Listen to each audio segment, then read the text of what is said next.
Now that is right. I absolutely do have our next guest, and it is Mary O'Connell with FreightWaves. Mary, how are things going?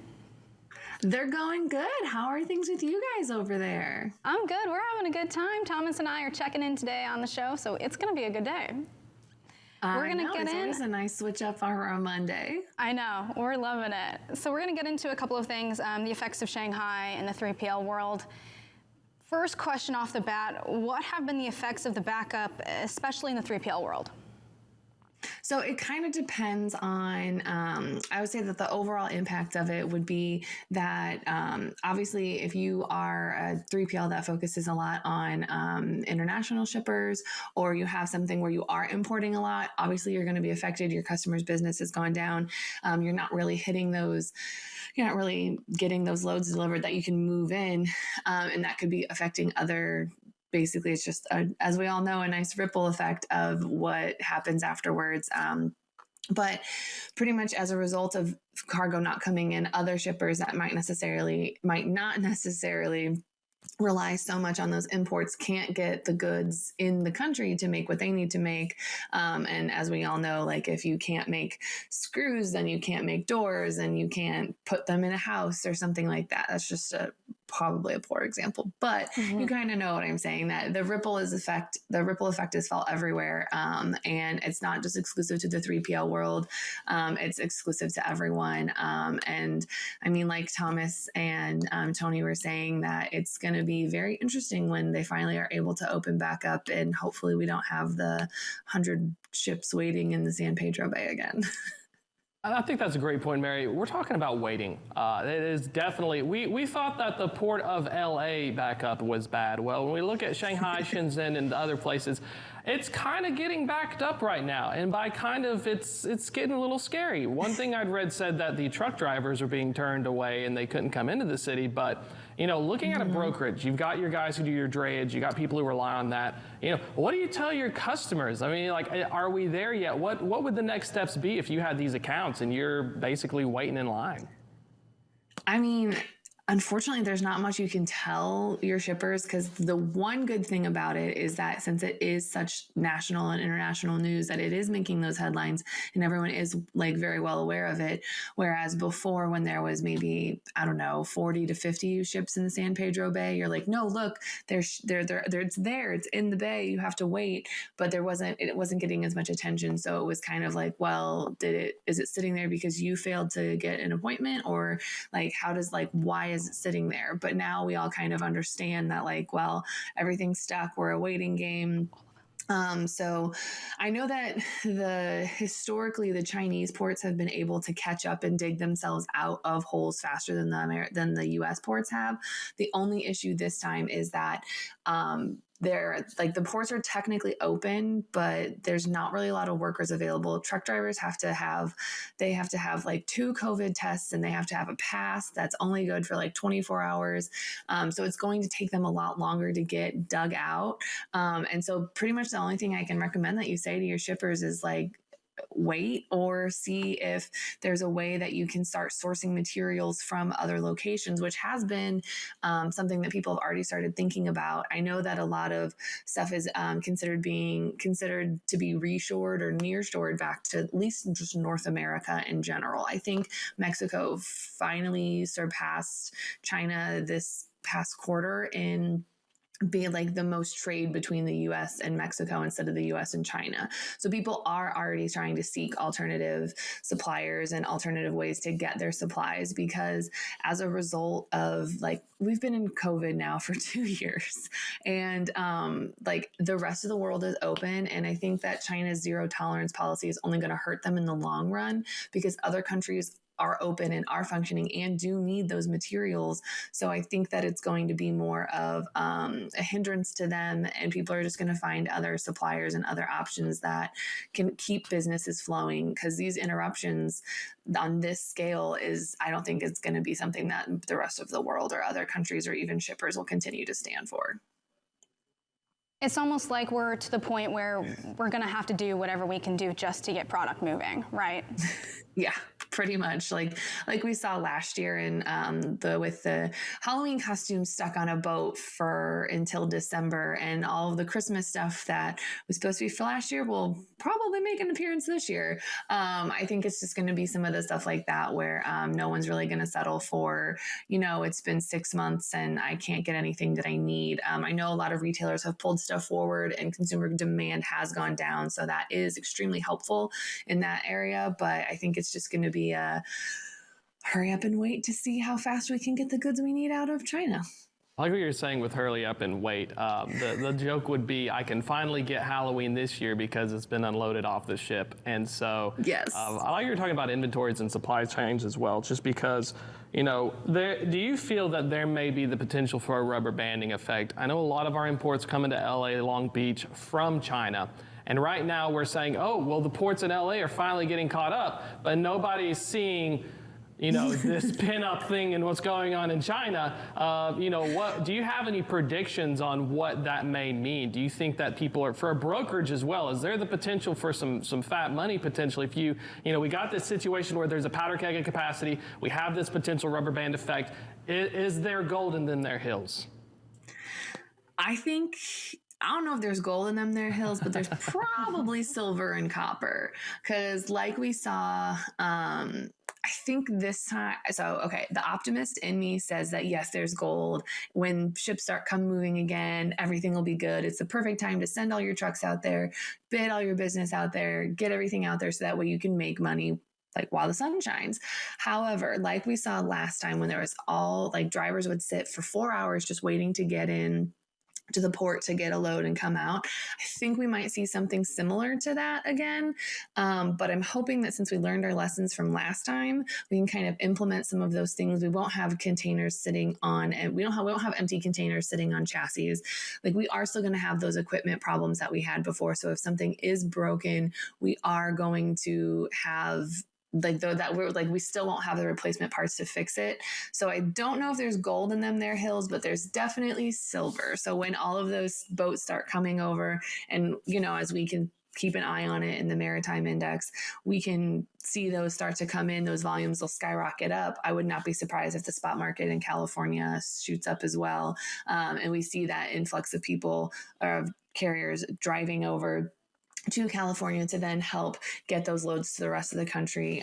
So that way we don't have, hopefully, drivers sitting for 4 hours waiting to check in at the ports. And that's definitely something we're going to be checking in on, of course, on Sonar, more of that. I'm going to switch gears a little bit, and I would like to talk about the dangers of flatbed trucks. Now, we've had 2 accidents recently where the cargo flatbed truck came forward through the cab and killed the driver, one in California, one in Louisiana. They say one is a fluke, twice is starting to become too much. How can drivers make sure that this does not become a trend? So there's no secret that I am a flatbed truck lover. I used to broker flatbed freight. So this is kind of a soft spot for me because, the flatbed community is really kind of small and tight knit. And so there's not a whole lot of people that specialize in different types of flatbed loads. So to lose any driver, first of all, is just an unfortunate tragedy that should not happen. And the fact that there has been 2 recently, and I believe 3 for the whole year, that's something that everyone has to stop, take a step back and go, what is happening? What is this? Is it just a improperly secured load, or was it just the wrong type of equipment? And so I believe the 2 that you referenced, Sydney, were improper. They weren't secured down all the way. So I think we can't have drivers dying. That's just not okay. So I think the biggest thing that we can do now moving forward is as brokers, when we're handing out those loads to those flatbed drivers, give them exactly what it is. Say, please make sure that you strap down that load. It's a time consuming process, and sometimes it can add an hour or 2 onto a driver's route, and they don't get paid for strapping that load down. So maybe kick out a couple extra $100 to make it worth their time. or to make it feel like, there is some sort of extra compensation there, because, we need our flatbed drivers, especially as we start heading into the summer and hurricane season. Like those without our flatbed drivers, all of those disaster relief is just a problem. That's how we get all of those much needed supplies down there so quickly.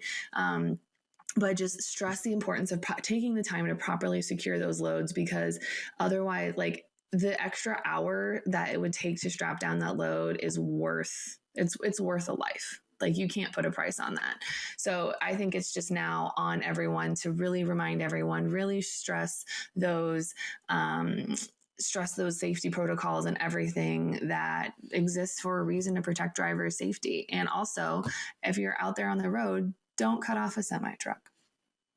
Always don't do that. I know when we're talking about open deck stuff, not only do you have tarps, but binders, chains, everything else that goes into it, as well as the product. Do you think potentially that, especially on the legal front, some shippers can be a situation where they may be securing the load and they improperly secure it, and then the driver puts good faith in them to make sure this product does not go through my cab. Do you think there's anything on that legal front or organizational front that can help address this issue? I think that is a very good point. And I think that is what needs to become. So that's something that we've kind of been stressing a lot, or at least I've been trying to stress a lot in the 3PL world, is that whether you're 3PL, a freight brokerage, or a dispatcher, or whatever, anytime that you are having a carrier come to your facility and load freight on there, even if you're just a direct shipper, that should be a partnership between the carrier and you. You're paying the carrier for a service to move your products, your goods, from one place to another. So you're not working against each other. You're working with each other to achieve a common goal. And that's including if you have brokers, if you have an intermediary, anything there. Everyone's on the same team trying to get those goods from point A to point B. And I think that that's something that we lose a lot. And I think that that's something that everyone kind of forgets. It's more of a me versus you mentality, but it should be, no, we're all in this together. So if a shipper does load an open deck shipment for a driver, then that driver needs to have the empowerment to speak up and say, I don't feel this is loaded correctly, or I would like to secure this down extra, or I don't think this is correct. I think we need to redo it. And that shipper should say, okay. And I know it might hurt the pride a little bit of the warehouse workers that loaded it. But ultimately everyone's safety is involved, and it's a partnership, and you're in this together. It's not just, I'm going to take your stuff and I'm going to deliver it. Like, no, the shipper can't get anywhere without the carrier. And same with the 3PL and the freight broker. Everyone's on the same team. So I think it just needs to be, if you see like at the airport, if you see something, say something. Exactly. One final question here. We're talking about truck procurement, where to get your wheels. I know right now prices have skyrocketed. Have there been any observations, anything you see? Is there a beacon of hope? Will it get better? What should we tell the folks out there who are starting to sweat, especially on those truck bills they're paying on?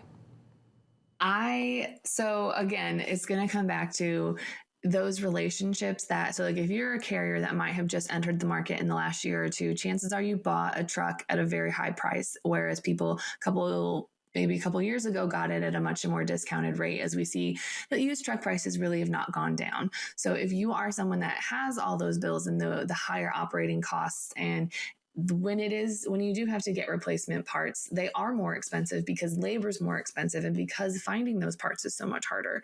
So I think it's important to leverage those relationships you have with brokers and 3PLs to say, hey man, like everyone knows inflation is, like, you go to the grocery store, everyone sees that inflation's around. And it hasn't skipped transportation either. So I think it's very important that you leverage those relationships and just be straight with them. Be like, look, this is the absolute minimum amount that I can run this load and still turn something that resembles a profit, so I can pay my bills, pay my drivers, pay to upkeep my truck so I can continue running with you. And I think as a broker, we're in this position right now where spot rates have come down. They're not nearly as inflated as they were before. But I think it's also important that, we recognize that we are a partnership with our carriers, and it's not, again, we're all in this together. It's not a us versus them mentality, and it's time to work with those carriers. So you might lose a little bit of margin, but all the margin you made the past 2 years hopefully should kind of help pad it a little bit. I'm not saying lose margin, I'm not saying take a dip in revenue. I'm just saying, you might not need to make 50 cents per mile on a load when you could make 48 cents or 45, and your carrier would be a lot happier. It's kind of like do them a solid, help them out now. So that way, when you have that load comes up that you need out that hour, you can kind of rely on them and be like, hey, do you want to just name your price on this load? Because the shipper just gave this to me and said, get it out today at no matter what cost. So stuff like that nice balancing act that we all feel every day, I think is going to be the way to kind of approach this in the future to help get those carriers to cover their bills. Because we do need carriers. We can't afford them leaving the market and leaving the industry. So I think if we just work together and kind of have those conversations of what are your needs? What do you need to be able to be successful? And what can I do to help you? It's just, we're all on the same team. That's all we got to do. Now, I know you said we've seen a little bit of relief in those prices there, but I'm kind of curious about the demand for new and used trucks. I'm wondering, what are we seeing on that front? So we're seeing the demand for new trucks, from what I have read, and if I am wrong, I am sorry to all of those new truck price stalkers out there, that the prices aren't really coming down on new trucks. It's just the amount of orders that the new truck manufacturers are accepting is lower because they cannot necessarily guarantee some of those semiconductor parts, some of that stuff. They can, as a result of that, like they are kind of only allowing orders for what they know for a fact that they can get made. And I believe that most of the major ones are booked up on new trucks throughout the end of the year. And so in turn, since we've kind of seen that kind of stagnate, that has driven used truck prices higher, which is fantastic if you're selling a used truck, but not fantastic if you're buying a used truck, kind of like the housing industry across America. You want to be a seller, not a buyer.